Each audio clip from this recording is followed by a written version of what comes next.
ಇವತ್ತು ನಿಮಗೆ ಪ್ರಾಚೀನ ಭಾರತ ಇತಿಹಾಸದ ಮೊದಲ ಅಧ್ಯಾಯವನ್ನ ನಾನು ನಿಮಗೆ ತಿಳಿಸ್ಕೊಡ್ತಾ ಇದ್ದೀನಿ. ಸೊ ಮೊದಲನೇ ಚಾಪ್ಟರ್ ಅಂತಂದ್ರೆ ಹರಪ್ಪನ್ ಕಲ್ಚರ್, ಪ್ರಾಚೀನ ಭಾರತ ಅಂತ ಕೊಡಿ.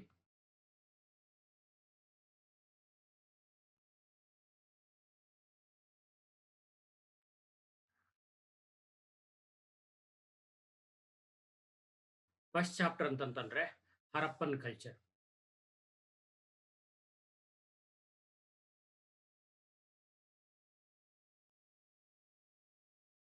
ಓಕೆ, ಇದರ ಕಾಲಮಾನ ಕ್ರಿಸ್ತಪೂರ್ವ 2500ರಿಂದ 1500. ಇದಕ್ಕೆ ಸಿಂಧು ಬಯಲಿನ ನಾಗರಿಕತೆ ಅಂತ ಕೂಡ ಕರಿತೀವಿ.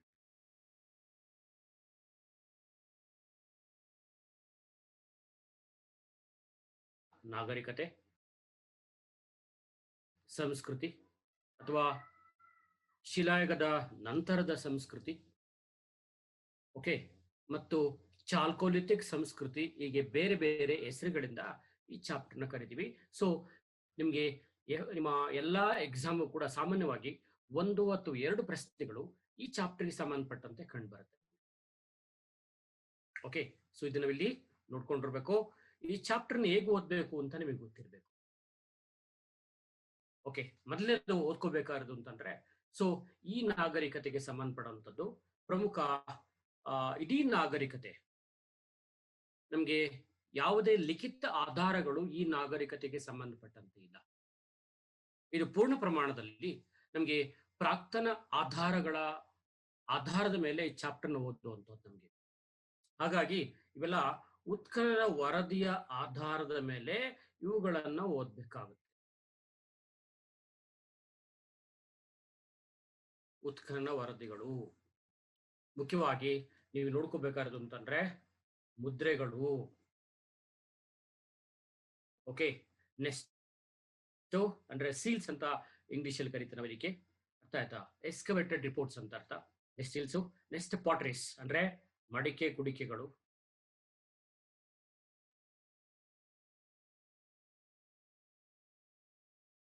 ಮಡಿಕೆ ಕುಡಿಕೆಗಳು, ಅರ್ಥ ಆಯ್ತಾ? ಮಾನವನ ಅಸ್ಥಿಪಂಜರಗಳು, ಹ್ಯೂಮನ್ ಸ್ಕೆಲೆಟನ್ಸ್,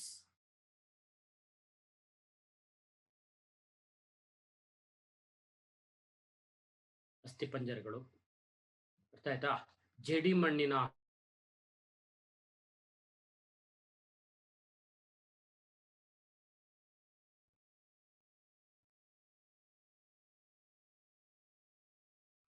ಈ ಜೇಡಿ ಮಣ್ಣಿನ ಪ್ರತಿಮೆಗಳು ತುಂಬಾ ಕಡೆ ಸಿಕ್ಕಿದೆ, ಅದು ಹುಡ್ಕೋಬೇಕು. ಮತ್ತು ಕಟ್ಟಡಗಳು, ಇತರೆ ಅವಶೇಷಗಳು.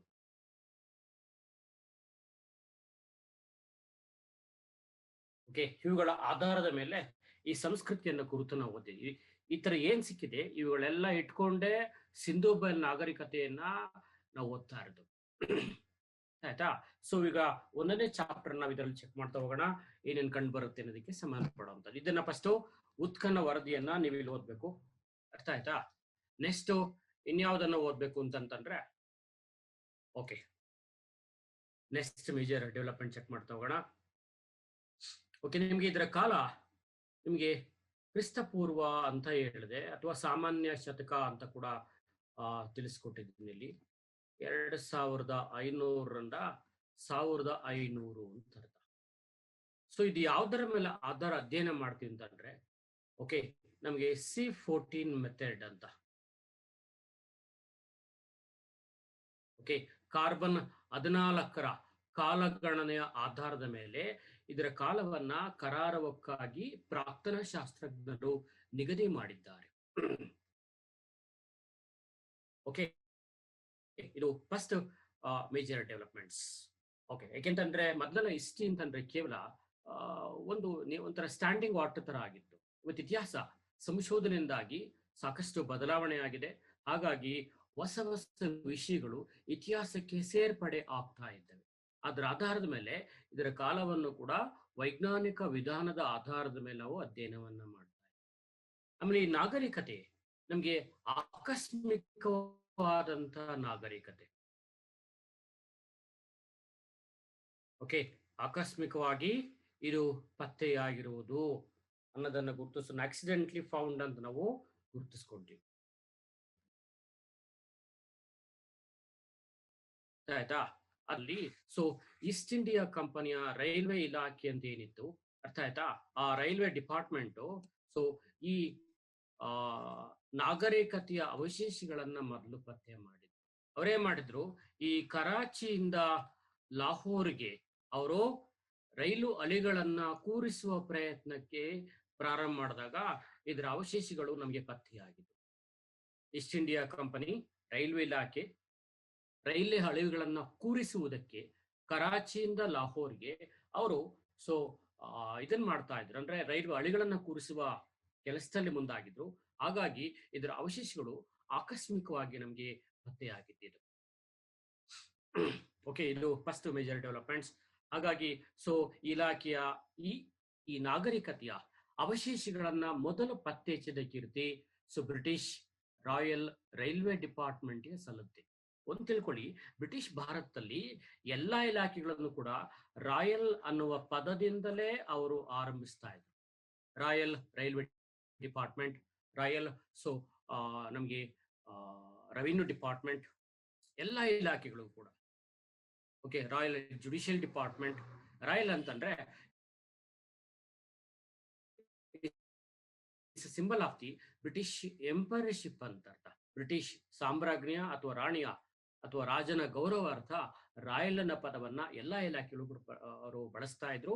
ಹಾಗಾಗಿ ಇಲ್ಲೂ ಕೂಡ ರಾಯಲ್ ರೈಲ್ವೆ ಡಿಪಾರ್ಟ್ಮೆಂಟ್ ಈ ಅವಶೇಷಗಳನ್ನ ಪತ್ತೆ ಮಾಡಿದ ಕೀರ್ತಿ ಅದಕ್ಕೆ ಸಲ್ಲುತ್ತದೆ. ಓಕೆ, ನೆಕ್ಸ್ಟ್ ಇನ್ನೊಂದು ಸ್ಟೆಪ್ಸ್ ಅನ್ನ ಕುರಿತು ನಾವಿಲ್ಲಿ ಮಾತನಾಡಬಹುದು.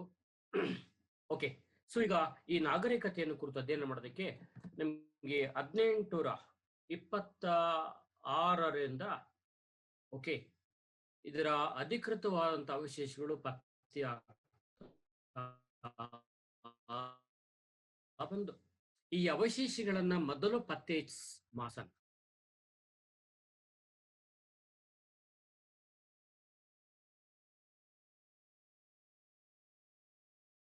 ಚಾರ್ಲ್ಸ್ ಮಾಸನ್. ಓಕೆ, ಈ ನಾಗರಿಕತೆಯ ಅವಶೇಷಗಳನ್ನ ಓಕೆ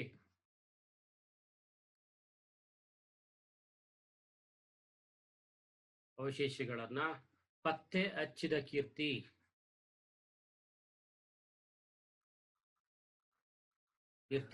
ಸೊ ಇವರಿಗೆ ಸಲ್ಲುತ್ತೆ ಅಂತ.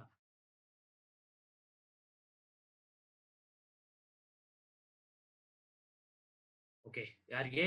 ಚಾರ್ಲ್ಸ್ ಮಾಸನ್. ಅಲ್ಲಿ ಕೇಳ್ತಾರೆ, ಸಿಂಧೂ ನಾಗರಿಕತೆಯ ಹರಪ್ಪ ನಾಗರಿಕತೆಯ ಅವಶೇಷಗಳನ್ನು ಮೊದಲು ಪತ್ತೆ ಹಚ್ಚಿದ ಇಂಗ್ಲಿಷ್ ವ್ಯಕ್ತಿ ಯಾರು ಅಂತ ಕೇಳಿದ್ರೆ ನೀವು ಚಾರ್ಲ್ಸ್ ಮಾಸನ್ ಅಂತ ಹೇಳ್ಬೇಕು. ಸೊ ಹಾಗಾಗಿ ಅವರು 1826ರಲ್ಲಿ ಈ ಕೆಲಸವನ್ನ ಮಾಡಿದ್ದು. ಇವ್ರಾದ್ಮೇಲೆ ನಮಗೆ ಕಂಡು ಬರೋದು ಅಂತಂದ್ರೆ ಸೊ ನಾಗರಿಕತೆಗೆ ಸಂಬಂಧಪಡುವಂಥದ್ದು. ಓಕೆ, ಸೊ ಈ ನಾಗರಿಕತೆಯನ್ನು ಕುರಿತು ಮೊದಲು ವರದಿಯನ್ನ ಬಿತ್ತರಿಸಿದ ಮೊದಲ ಇಂಗ್ಲಿಷ್ ವಾರಪತ್ರಿಕೆ ಅಂತ ಏನಾದ್ರು ಕೇಳಿದ್ರೆ ತಕ್ಷಣವು illustrated weekly of London.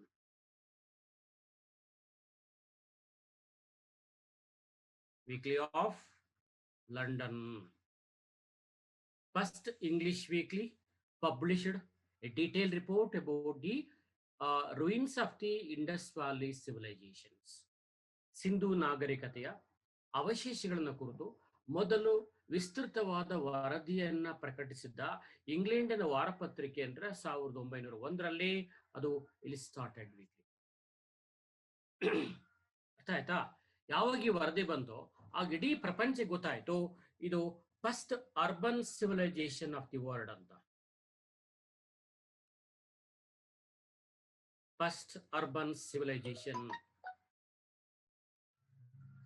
Of ancient world. Okay, ಪ್ರಾಚೀನ ಸೊ ನಗರ ನಾಗರಿಕತೆಯ ಮೊದಲ ನಗರ ನಾಗರಿಕತೆ ಅಂತಂದ್ರೆ ಅದು ಸಿಂಧು ಬೈಲ್ ನಾಗರಿಕತೆ ಅಂತ ಹೆಡ್ಲೈನ್ಸ್ ಆಗಿ ಈ ಪತ್ರಿಕೆ ವರದಿಯನ್ನು ಮಾಡಿದೆ. ಸಿಂಧೂ ನಾಗರಿಕತೆ ಪ್ರಾಚೀನ ಜಗತ್ ಏನೇನು ನಾಗರಿಕತೆಗಳಿದ್ದು ಸ್ಪಷ್ಟಪಡಿಸಿದ್ದು ಪತ್ರಿಕೆ. ಯಾವಾಗ ಈ ಪತ್ರಿಕೆಯಲ್ಲಿ ಬಂತು ತದನಂತರ ಅವರೇ ಮಾಡಿದ್ರು. ಸೊ ಈ ವಿಷಯಗಳನ್ನ ಹಂತವಾಗಿ ಪ್ರಚಾರ ಮಾಡ್ತಾ ಬಂದವರು.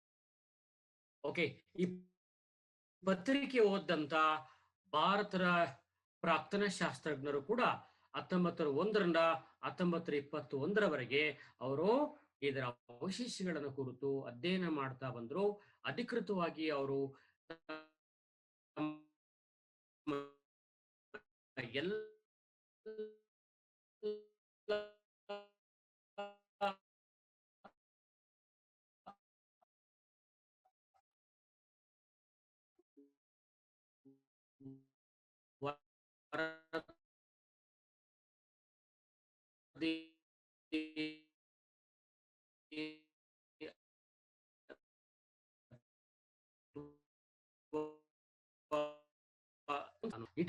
ಇನ್ನೊಬ್ರು R.D. ಬ್ಯಾನರ್ಜಿ, ದಯಾರಾಮ್ ಸಹಾನಿ ಮತ್ತು R.D. Banerjee, two prominent Indian scholar. So announced it.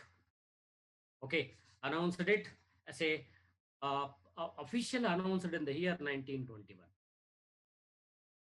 ಹಾಗಾಗಿ 1901ರಿಂದ 1921ರವರೆಗೆ ಉತ್ಖನನ ಮತ್ತು ಸಂಶೋಧನೆ ಮಾಡಿದಂತ ಇಬ್ಬರು ಭಾರತೀಯ ಪ್ರಾಕ್ತನ ಶಾಸ್ತ್ರಜ್ಞರು ನಮಗೆಲ್ಲ ಪರಿಚಯ ಮಾಡಿದ್ರು. ಹಾಗಾಗಿ 1921ರವರೆಗೂ ಕೂಡ ನಾವು ನಮ್ಮ ಇತಿಹಾಸವನ್ನ ಎಲ್ಲಿಂದ ಆರಂಭ ಮಾಡ್ತಾ ಇದ್ವಿ ಅಂತಂದ್ರೆ ನಾವು ವೇದಗಳ ಕಾಲದಿಂದ ಆರಂಭ ಮಾಡ್ತಾ ಇದ್ವಿ. ಆದ್ರೆ ಈ ಇಬ್ಬರು ಸದಸ್ಯರು ಸ್ಪಷ್ಟಪಡಿಸಿದ್ರು, ಇಲ್ಲೇ ಎಲ್ಲ ನಮ್ಮ ಇತಿಹಾಸ ವೇದಗಳ ಕಾಲದಿಂದಲ್ಲ, ಅದಕ್ಕಿಂತ ಇನ್ನೂ 3000 ವರ್ಷಗಳ ಹಿಂದಕ್ಕೆ ನಮ್ಮ ಸಂಸ್ಕೃತಿ ಆರಂಭವಾಗುತ್ತೆ ಅಂತ ಗೊತ್ತಾಗಿದ್ದೆ ಇವರಿಂದ. ಹಾಗಾಗಿ ಸೊ ಭಾರತೀಯರಿಗೆ ನಮ್ಮ ನಾಗರಿಕತೆ ಬಗ್ಗೆ ಅಧಿಕೃತವಾಗಿ ಗೊತ್ತಾಗಿದ್ದು ದಯಾರಾಮ್ ಸಹಾನಿ ಮತ್ತು R.D. ಬ್ಯಾನರ್ಜಿ ಅವರಿಂದ. ಆಯ್ತಾ? ಓಕೆ, ನೆಕ್ಸ್ಟ್ ಇನ್ನೊಂದು ಕಾನ್ಸೆಪ್ಟ್ ಅನ್ನು ಕುರಿತು ಕ್ಲಿಯರ್ ಮಾಡ್ತಾ ಹೋಗೋಣ ನಾವು. ಓಕೆ, ಈಗ ಈ ನಾಗರಿಕತೆಗೆ ಸಂಬಂಧಪಟ್ಟಂತೆ ತಿಳ್ಕೊಬೇಕಾದ್ರೆ ಮೊದಲು 1921ರಿಂದ ಇವತ್ತಿನ ದಿನದವರು ಕೂಡ ಸುಮಾರು 2,000ಕ್ಕೂ ಹೆಚ್ಚು ನಿವೇಶನಗಳು ಪತ್ತೆಯಾಗಿವೆ. ನೆಲೆಗಳು ಎಲ್ಲ ಸಿಗುತ್ತಂದ್ರೆ ಭಾರತ, ಪಾಕಿಸ್ತಾನ ಮತ್ತು ಅಫ್ಘಾನಿಸ್ತಾನ. ಓಕೆ, ಈ ಮೂರು ದೇಶಗಳು ಕೂಡ ಈ ನಾಗರಿಕತೆಯ ಅವಶೇಷಗಳು ಪತ್ತೆಯಾಗಿವೆ.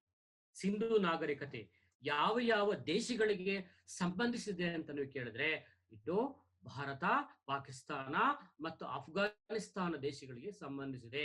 ಓಕೆ, ಇಂಡಿಯಾದಲ್ಲೇ ನಮ್ಗೆ ಹೆಚ್ಚು ಕಮ್ಮಿ 1500ಕ್ಕೂ ಹೆಚ್ಚು ಸಿಕ್ಕಿದ್ರೆ, ಪಾಕಿಸ್ತಾನದಲ್ಲಿ ಒಂದು 600ರಿಂದ 700 ಸೈಟ್ಗಳು ಸಿಕ್ಕಿದಾವೆ. ಅಫ್ಘಾನಿಸ್ತಾನದಲ್ಲಿ ಒಂದು 5 to 10 ಸೈಟ್ಸ್ ನಮಗೆ ಸಿಕ್ಕಿದೆ. ಹೆಚ್ಚು ಸಿಕ್ಕಿರದೆ ಭಾರತದಲ್ಲಿ, ಒಂದು ಅವರೇಜ್ ಸಿಕ್ಕಿರೋದು ಪಾಕಿಸ್ತಾನದಲ್ಲಿ, ಅಫ್ಘಾನಿಸ್ತಾನದಲ್ಲಿ ಅತ್ಯಂತ ಕಡಿಮೆ ಪ್ರಮಾಣದ ನಿವೇಶನಗಳು ಸಿಕ್ಕಿರುವಂತವು. ಇನ್ನೂ ಕೂಡ ಉತ್ಖನನ ಕಾರ್ಯ ಮುಂದುವರಿಯುತ್ತಿದೆ ಹೊರತು ನಿಂತಿಲ್ಲ. ಓಕೆ, ಈಗ ಒಂದೊಂದೇ ಸೈಟ್ ಅನ್ನ ಕುರಿತು ನಾವೀಗ ಮಾತನಾಡ್ತಾ ಹೋಗೋಣ. ಓಕೆ, ಅಲ್ಲಿ ಪ್ರಶ್ನೆಯನ್ನ ಕೇಳ್ತಾರೆ, ಇದು ಜಗತ್ತಿನ ಪ್ರಥಮ ನಗರ ನಾಗರಿಕತೆ ಅಂತ ಎಲ್ಲ ಅಂಶಗಳಿಂದ ಸ್ಪಷ್ಟವಾಗಿದ್ದು. ಆಗ ಇದು ಜಗತ್ತಿನ ಪ್ರಥಮ ನಗರ ನಾಗರಿಕತೆ, ಜಗತ್ತಿನ ಪ್ರಥಮ ನಗರ ನಾಗರಿಕತೆ ಅಂತ ಗೊತ್ತಾಗಿದ್ದೆ ಈ ಅವಶೇಷಗಳಿಂದಾಗಿ. ಓಕೆ, ಖ್ಯಾತ ಪುರಾತತ್ವ ತಜ್ಞ ಸರ್ ಜಾನ್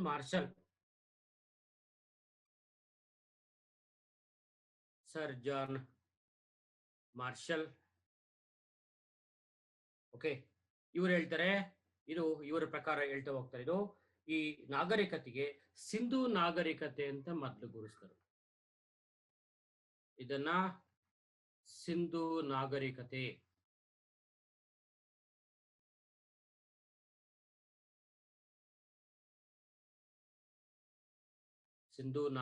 ಅಂತ ಮೊದಲು ಪತ್ತೆ ಮಾಡಿದ್ದು ಯಾರು ಅಂತಂತಂದ್ರೆ, ಅಥವಾ ಕರೆದವ್ರು ಯಾರು ಅಂತಂತಂದ್ರೆ ನಿಮಗೆ ಸರ್ ಜಾನ್ ಮಾರ್ಷಲ್. ಸೈಡಿಗೆ ಬರೀತೀನಿ ನೋಡ್ಕೊಂಬಿಡಿ. ಸರ್ ಜಾನ್ ಮಾರ್ಷಲ್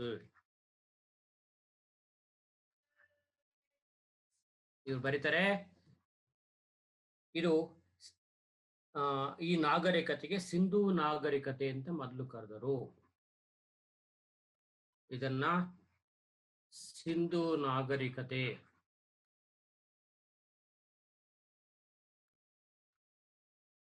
ಎಂದು ಮೊದಲು ಗುರುತಿಸಿದವರು.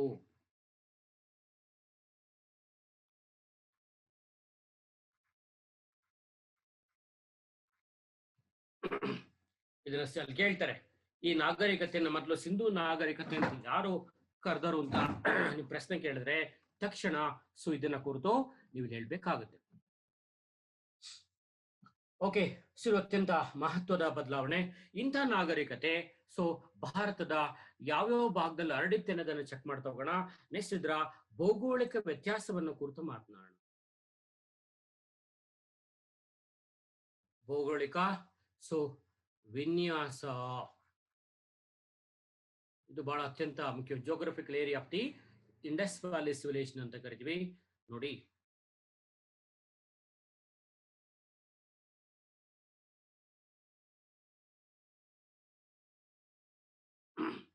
ಓಕೆ, ಇದು ನಾರ್ತ್, ಇದು ಸೌತ್, ಇದು ಈಸ್ಟ್, ಇದು ವೆಸ್ಟ್.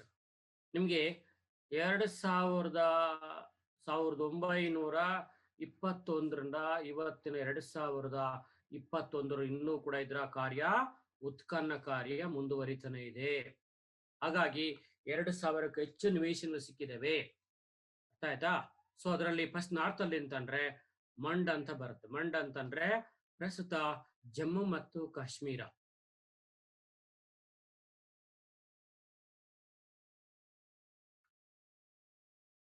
ಓಕೆ, ಸೌತ್ ಅಲ್ಲಿ ದೈಮಿಯಾಬಾದ್ ಅಂತ ಬರುತ್ತೆ,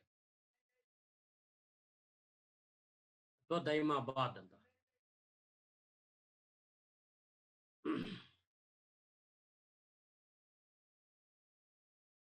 ಓಕೆ, ಎಲ್ಲಿ ಬರುತ್ತೆ ಅಂತಂದ್ರೆ ಪ್ರಸ್ತುತ ಇದು ಮಹಾರಾಷ್ಟ್ರ, ವಿಶೇಷವಾಗಿ on the banks of the Narmada ತೀರ ಇದ್ರಲ್ಲಿ ಬರುವಂತ ಪ್ರಮುಖ ಪ್ರದೇಶ. ಇಲ್ಲಿ ಬಂತು ಅಂತಂದ್ರೆ ಅಲಂಗೀರ್ಪುರ್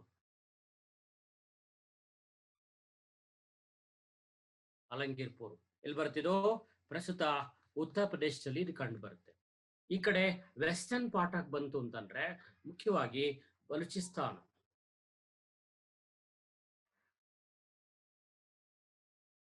ಅಂತಂದಿದ್ದು ಪ್ರಸ್ತುತ ಪಾಕಿಸ್ತಾನದಲ್ಲಿ ಕಂಡು ಬರುವಂತ ಪ್ರಮುಖ ಪ್ರದೇಶ. ಹೀಗೆ ಇದರ ಭೌಗೋಳಿಕ ವಿನ್ಯಾಸವನ್ನು ಕುರಿತು ನಾವು ಮಾತನಾಡ್ಬೇಕಾದ್ರೆ ಇದು ಪೂರ್ಣ ಪ್ರಮಾಣದಲ್ಲಿ ಇಷ್ಟು ಪ್ರದೇಶಗಳಿಗೆ ಇದು ಆವರಿಸಿಕೊಂಡಿದೆ ಅಂತ ಅರ್ಥ ಆಯ್ತಾ? ಇದು ಅತ್ಯಂತ ಮಹತ್ವದ ಬದಲಾವಣೆ.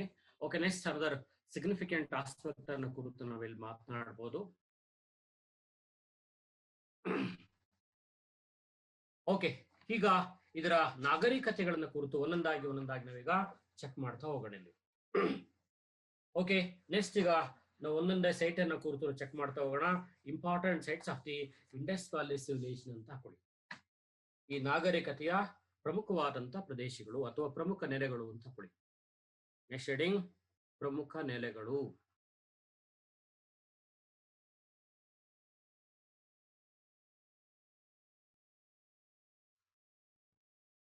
ಓಕೆ, ಇದರಲ್ಲಿ ಫಸ್ಟ್ ಅಂತಂದ್ರೆ ಹರಪ್ಪ. ಓಕೆ, ಹರಪ್ಪವನ್ನು ಕುರಿತು ನಾವೀಗ ಮಾತನಾಡ್ತಾ ಹೋಗೋಣ. ನಾಗರಿಕತೆಗೆ ಸಂಬಂಧಪಟ್ಟಿರುವಂತಹ ಪ್ರಮುಖವಾದಂತಹ ವಿಷಯಗಳಲ್ಲಿ ಹರಪ್ಪ ಇದು ಪತ್ತೆಯಾಗಿದ್ದು 1921ರಲ್ಲಿ. ಇಲ್ಲಿ ಇವತ್ತು ಪ್ರಸ್ತುತ ಇದು ಪಾಕಿಸ್ತಾನದಲ್ಲಿದ್ದು, ಪ್ರಸ್ತುತ ಪಾಕಿಸ್ತಾನದಲ್ಲಿ ಕಂಡು ಬರುತ್ತೆ. ಇದ್ರ ಪಕ್ಕದಲ್ಲಿ ರಾವಿ ನದಿ ಹರಿತಾ ಇದೆ. ರಾವಿ ನದಿ ದಡದಲ್ಲಿ, ಪಾಕಿಸ್ತಾನದ ರಾವಿ ನದಿ ದಡದಲ್ಲಿ ಸಿಕ್ಕಿರುವಂತಹ ಪ್ರಮುಖ ಸ್ಥಳವೇ ಹರಪ್ಪ ಅಂತ. ಓಕೆ, ಇದನ್ನ ಮೊದಲು ಅಧಿಕೃತವಾಗಿ ಅನೌನ್ಸ್ ಮಾಡಿದರು ದಯಾರಾಮ್ ಸಹಾನಿ.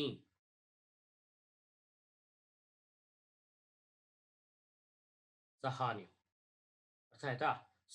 ನೆಕ್ಸ್ಟ್ ಮುಖ್ಯ ಬರುವಂತಂದ್ರೆ ಸೊ ವಿ ಎಸ್ ವತ್ಸ ಅಂತ ಅರ್ಥ.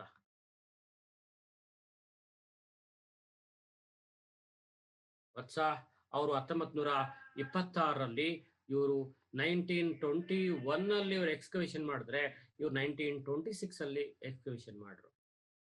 Okay, next M Wheeler, Mortimer Wheeler ಅಂತ. ಓಕೆ, ಇವರು ಎಕ್ಸ್ಕವೇಷನ್ ಮಾಡಿದ್ದು 1946 ಅಲ್ಲಿ. ಓಕೆ, ಫಸ್ಟ್ ಉತ್ಖನನ ಮಾಡಿದರೋ ದಯಾರಾಮ್ ಸಾನಿ, ಎರಡನೇ ಬಾರಿ ಮಾಡಿದರೋ ವಿ ಎಸ್ ವತ್ಸ ಅಂತ ಅರ್ಥ, ಮೂರನೇ ಬಾರಿ ಮಾಡಿದರೋ ಎಂ ವೀಲರ್ ಅಂತ ಅರ್ಥ.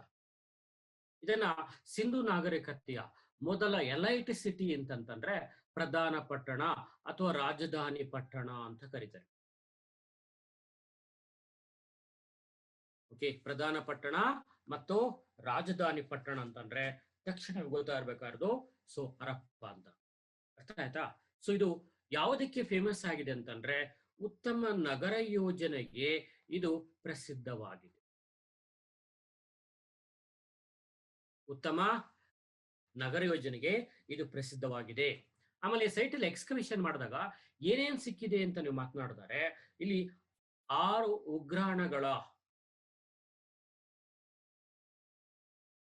ಉಗ್ರಾಣಗಳ 2 ಸಾಲುಗಳು ಇಲ್ಲಿ ಪತ್ತೆಯಾಗಿವೆ. 6 ಉಗ್ರಾಣಗಳ 2 ಸಾಲುಗಳು ಇಲ್ಲಿ ಪತ್ತೆಯಾಗಿವೆ ಅಂತ. ಓಕೆ, ಇದು ಫಸ್ಟ್ ಇಂಪಾರ್ಟೆಂಟ್ ಸ್ಟೆಪ್ಸ್ ಇದು. ನೆಕ್ಸ್ಟ್ ಇನ್ನೇನ್ ಸಿಕ್ಕಿದೆ ಇಲ್ಲಿ ಅಂತ ನೀವು ಮಾತನಾಡಿದರೆ, ಅದರ್ ಇಂಪಾರ್ಟೆಂಟ್ ಥಿಂಗ್ಸ್. ಓಕೆ, ಮುಖ್ಯವಾಗಿ ಕಾರ್ಮಿಕರ ವಸತಿ ಗೃಹಗಳು. ಹರಪ್ಪ ಇನ್ನು ಅದ್ರ ಬಗ್ಗೆನೇ ಮಾತಾಡ್ತಾ ಇದ್ದೀನಿ. ಕಾರ್ಮಿಕರ ವಸತಿ ಗೃಹಗಳು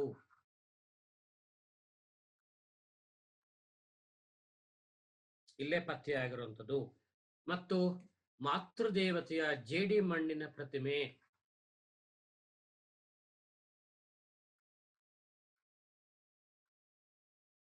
ಜೇಡಿ ಮಣ್ಣಿನ ಪ್ರತಿಮೆ ಇದೇ ಭಾಗದಲ್ಲಿ ನಮಗೆ ಸಿಕ್ಕಿರುವಂಥದ್ದು.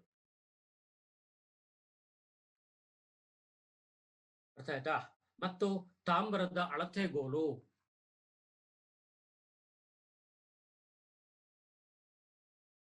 ಕಾಪರ್ ಮೆಜರ್ಮೆಂಟ್ ಅಂತ ಕರಿತೀವಿ. ಅಳತೆ ಗೋಲು ನಮ್ಗೆ ಇಲ್ಲೇ ಸಿಕ್ಕಿದೆ. ಮತ್ತು ಪಗಡೆ ಆಟದ ಆಟಿಕೆಗಳು,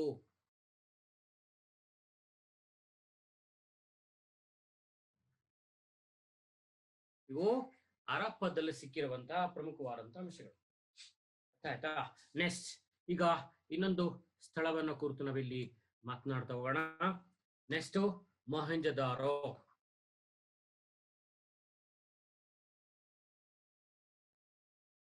ನೆಕ್ಸ್ಟ್ ಒನ್ ಮೊಹೆಂಜದಾರೋ ಅಂತ ಕರಿತೀವಿ. ಇದು ಇನ್ನೊಂದು ಪ್ರಧಾನ ರಾಜಧಾನಿ ಪಟ್ಟಣ, ಪ್ರಧಾನ ರಾಜಧಾನಿ ಪಟ್ಟಣ. ಆಮೇಲೆ ಹರಪ್ಪ ಮತ್ತು ಮೊಹೆಂಜರನ್ನ ಎರಡನ್ನು ಕೂಡ ಟ್ವಿನ್ ಸಿಟೀಸ್ ಅಂತ ಕರಿತೀವಿ, ಅವಳಿ ನಗರಗಳು ಅಂತ. ಎರಡು ಹೆಚ್ಚು ಕಮ್ಮಿ ಒಂದು ಅರೌಂಡ್ 100-150 ಕಿಲೋಮೀಟರ್ ದೂರ ಇರಬಹುದು ಅಷ್ಟೇ ಎರಡಕ್ಕೂ. ಸೊ ಹಾಗಾಗಿ ಹರಪ್ಪ ರಾವಿ ನದಿ ದಡದಲ್ಲಿದ್ರೆ, ಮೊಹೆಂಜದಾರೋ ಕೂಡ ಇದು ಕೂಡ ಪಾಕಿಸ್ತಾನದಲ್ಲೇ ಕಂಡು ಬರುತ್ತೆ. ಇದು ಕೂಡ ಪಾಕಿಸ್ತಾನದಲ್ಲಿ ಕಂಡು ಬರುತ್ತೆ ಇದು. ಅರ್ಥ ಆಯ್ತಾ? ಸೊ ಪಕ್ಕದಲ್ಲಿ ಸಿಂಧೂ ನದಿ ಇದೆ.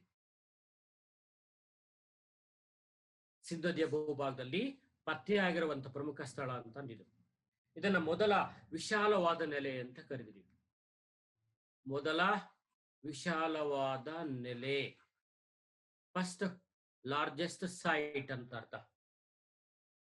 ಓಕೆ, ಇದು ಅತ್ಯಂತ ಮಹತ್ವದ ಬದಲಾವಣೆ. ಹಾಗಾದ್ರೆ ಇಲ್ಲಿ ಏನೇನು ಸಿಕ್ಕಿದೆ ಅಂತ ನಾವು ಚೆಕ್ ಮಾಡ್ತಾ ಹೋಗೋಣ. ಒಂದು ಬೃಹತ್ ಸ್ನಾನಕೊಳ,